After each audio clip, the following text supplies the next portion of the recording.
Hi, this is Ron Mertenson of ronmertblog.com, and now I'm going to do a review of Epson Scan. Now, I have more than one scanner installed, so I'll choose the scanner I wish to use. Unfortunately, I can only run one copy of this program at a time, so you can't scan with both at the same time, but if you have two different scanning softwares, it is possible, and I have done it, where you have both scanners going, just running through two different programs, like Epson Scan can run one scanner and Silverfast can run the other. So some people may start and be in this full auto mode or home mode. I personally like the professional mode. And for today, we're going to be doing a 35mm scan, so we need to change to use film with holder. We're going to be doing slides, so we choose positive film. If we were doing negatives, of course, we would choose negatives. We can change these settings to whatever we want. For resolution, I generally like to do 3200 for slides to get them up to a decent size. And then we'll come in here and choose any of the settings that make sense to us. But right now, it doesn't really make sense because we haven't even seen the images yet. So let's just go ahead and do a preview. And that'll kick the scanner off to do just a quick preview scan. Doesn't take too long. So it'll do the scan, and then after the scan, it'll actually try to locate the slides. So finished it up, saying preparing thumbnails. It's actually looking at that scan, trying to figure out where they are, and boom, did it pretty quickly. Now what's nice is it actually applied some defaults that are really good. If you use Silverfast, you'll notice that you have to go and tweak all these settings yourself, but it cropped them in fairly nicely. Leaves a little bit of the edges, so it gives you some room to rotate them or do something if you want. The other nice thing is that in this particular case, it actually rotated the orientation right. This one, it wasn't able to figure it out. But here's the thing. You can select this slide and then rotate till it's the way you want it to be. I can also select one or more slides and apply settings from here. There's different views, so if I want to see small versions, or if I actually just want to see an individual slide, and it'll apply the settings that I've currently have set, and then I can make changes if I'd like to. An important thing to keep in mind is that the setting adjustments that you make only apply to the slides that are selected in blue. So in this case, I'm only selecting one slide. It'll only have impact on that. Now over here, I can also choose any of these various settings and make adjustments. I can do color restoration, which it'll show me right off the bat that tries to remove a color cast. And backlight restoration can come in really handy when you have really dark shadows and so on. If you'll notice there's a little plus here, so if they thought, hey, that's a little too aggressive, I can put on low as well. And then digital ice technology, what that does is it tries to do its best job at auto removing dust and scratches. It's slow, takes twice as long.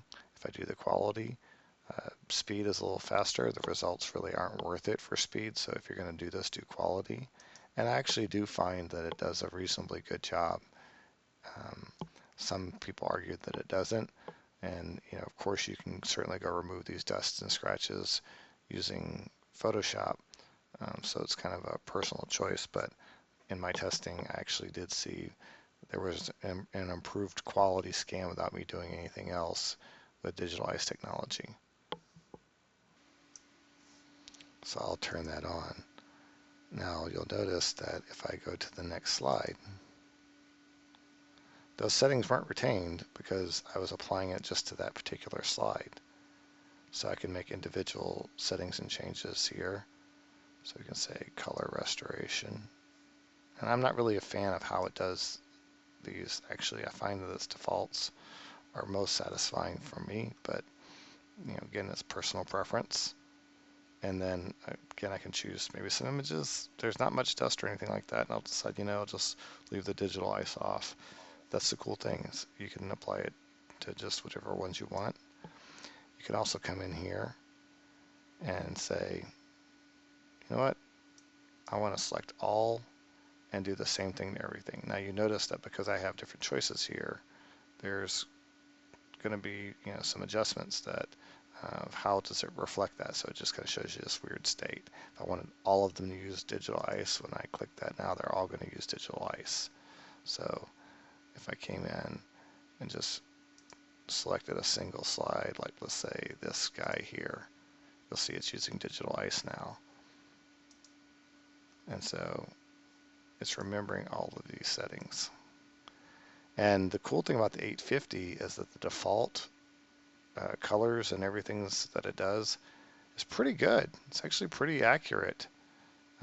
Whereas the defaults that I get from the v750 are fairly bad, so you have to spend a lot more time doing all this work. So I'm not sure quite what they did, whether it's hardware or software, but using the exact same software, all I do is switch scanners.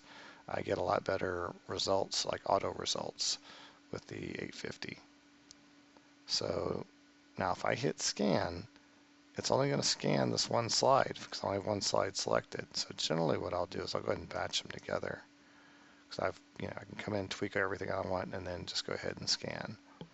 So when I do that, it brings up the dialog, and I can assign any information I want. I can do whatever file format I want here, and then I can put it in this directory and so on. Now, these are all just scan time options. The other thing to keep in mind is that there's this configuration, and configuration will allow me to go in and make other additional changes.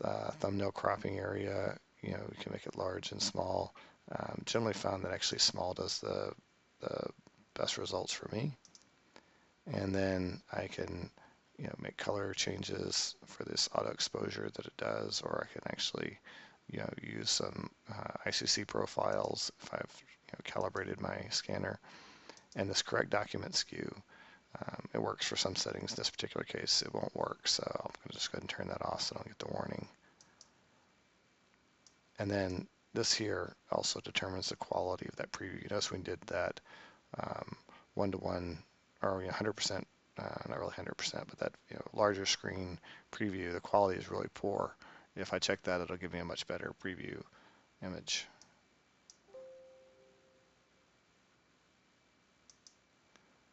And so now what it's doing is actually re-preparing those thumbnails based on the changes that I made. And you notice this time it actually auto-rotated that. So now that we're, oh, you can also look, notice it turned off my digital ice because I'd made that change. So just a good observation that I just got here. So I'll select all these, turn on digital ice, and it's only what hasn't been selected. If I don't touch these, then it won't have any impact. So I can have some with these and some without. And then just go ahead and hit scan, and video demo, go. And now it's going to go scan them for me.